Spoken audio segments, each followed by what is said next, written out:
After the Second World War, in 1952, London suffered from a particularly cold winter. Money was scarce in the post-war period, and people focused on rebuilding the city and saving money wherever they could. Therefore, it was common for residents to burn cheap, low-grade coal in their homes in order to stay warm during the winter. Not only was the winter of 1952 extremely cold, but a special weather condition took place, causing smoke and air pollutants to stay at ground level, locked in place. This period was known as the Great Smog of London.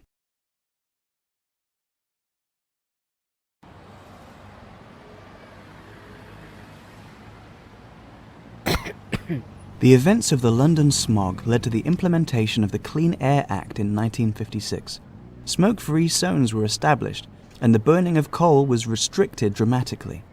The government gave financial aid to residents to change how people heat up their homes from coal to electricity, oil, or natural gas instead.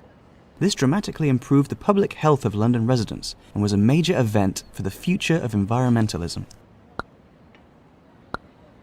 Oh my goodness, I seem to have a real bad cough. Inhaling this filthy air appears to have serious effects on my health. Perhaps future studies will show that inhaling air particles, even in the short term, can cause chronic bronchitis and asthma attacks, as well as lung and heart diseases. If I keep inhaling this filthy air, I might get a stroke, develop cancer, or even get a disease related to my blood circulation. No wonder the city looks completely empty.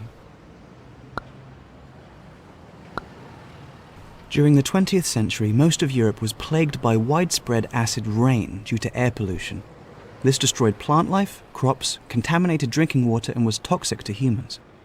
During the cold winter of 1952, the people of London, as well as factories, were forced to burn an excessive amount of coal in order to stay warm. The burning caused a high concentration of dangerous air pollutants, mainly sulfur dioxide and nitrogen dioxide.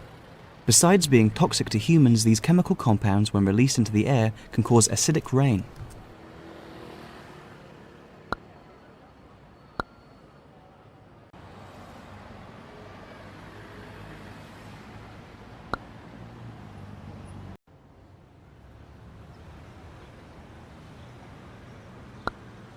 In 1973, Denmark became a member of the European Union, resulting in the adjustment of Danish legislation according to European law.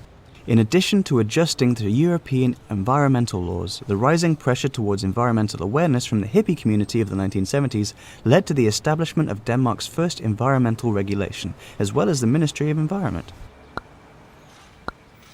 Since the 1920s, lead additives were commonly used in fuels. However, exposure to lead through car exhaustion and during manufacturing proved to be extremely toxic and can cause lead poisoning. Therefore, the Danish Minister of Environment established restriction to the use of lead as an additive in 1977, causing emission from lead to nearly disappear in Copenhagen by the 1990s. The acidic rain was not only restricted to Britain, but nearly the entire continent of Europe. In response, individual countries raised their chimneys, leading smoke and pollution away from their cities. However, this did not directly minimize air pollution, but merely redirected it to affect neighboring countries instead. Air pollution became a globalized issue, affecting even countries with low emissions. The problem was addressed by the UN in 1979, and a coalition between nations established the Long-Range Transboundary Air Pollution Initiative.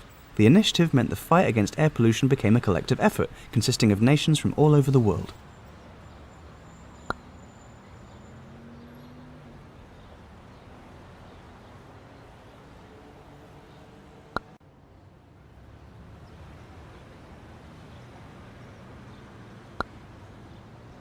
In 1993, the first set of standards regarding fuel and emissions were implemented by the EU, called the Fuel Quality Directive. One of the goals of the initiative was to reduce sulfur emission, as it is known to be very toxic and is created through vehicle combustion and manufacturing processes. Gas station employees and car manufacturers voluntarily followed these guidelines, which have been updated continually through the years. The directive caused a massive reduction in fuel emissions across European nations over the next decades. The Gothenburg Protocol, created by the UN in 2001, set a collaborative goal for reducing acid rain and air pollution on a global scale. After 2 years, this protocol became law in Europe through the national emissions ceiling. Its purpose was to have member states report their emission levels and future estimations of how much each country was able to reduce air pollution. These measurements and estimates are submitted and controlled every decade by a specialized committee. Most member states, Denmark included, experienced a significant reduction in air pollution as a direct result of the initiative. In the early 2000s, Danish politicians became aware of the severity of areas with intense traffic in certain zones of large cities. An initiative was proposed to decrease air pollution in these areas in order to reduce the health risk of residents. Therefore, environmental zones were established by 2006.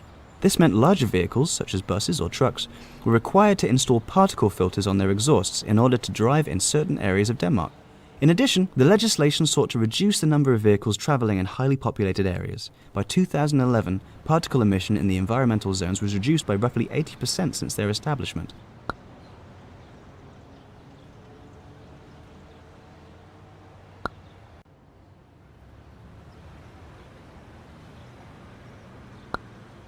As you've seen, Denmark, as well as the EU, has created several initiatives to improve air quality. So why is Denmark still affected by air pollution? It seems most air pollutants have been reduced to almost nothing compared to what the levels used to be. So where does the pollution come from today? Figures show around 20% of PM 2.5, one of the most dangerous air pollutants, is emitted from Denmark. The emission mainly comes from wood-burning stoves and transportation. Therefore, the government started focusing on the improvement of particle filters in Copenhagen, as well as reducing the amount of wood burning. This reduced the amount of PM 2.5 emitted from Denmark. However, 70% of the overall air pollution actually comes from neighbouring countries carried by the wind to Denmark. In order to improve air quality, Europe must fight air pollution collectively.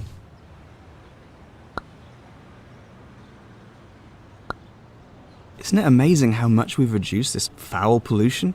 I can walk freely around with my daughter in Copenhagen or ride my bike to work while breathing in fresh, clean air. Or can I? The reality is, despite all of these massive improvements you've learned about, the World Health Organization still classifies air pollution as the greatest threat to the health of European citizens. Even today, WHO recommends lifting your child up from ground level while standing in an intersection with high traffic, and that includes Copenhagen. Studies show that people who are riding bikes around Copenhagen are actually being exposed by up to 4 times as much air pollution than people driving cars. And here I thought we'd clean the dirty air in our streets. Through this journey, you have seen multiple successful efforts in the fight against air pollution. These conventions and initiatives established by the Danish government and the EU have all been able to effectively reduce air pollution. However, looking at the data from the Danish National Centre for Environment and Energy, there is still a need for improvement. Denmark still suffers under the effects of air pollution, despite our country's ability to implement new technology and initiatives. As illustrated, approximately 4,000 people in Denmark die every year as a direct result of air pollution.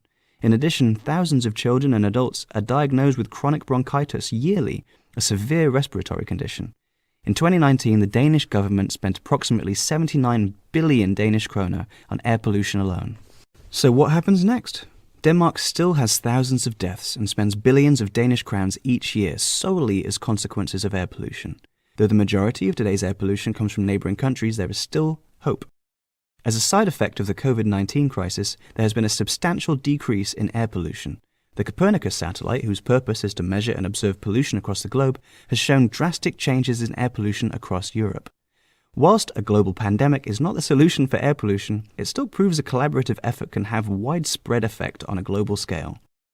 The COVID-19 crisis has proven that political initiatives with the support of citizens have the ability to quickly and drastically reduce the amount of air pollution over an entire continent.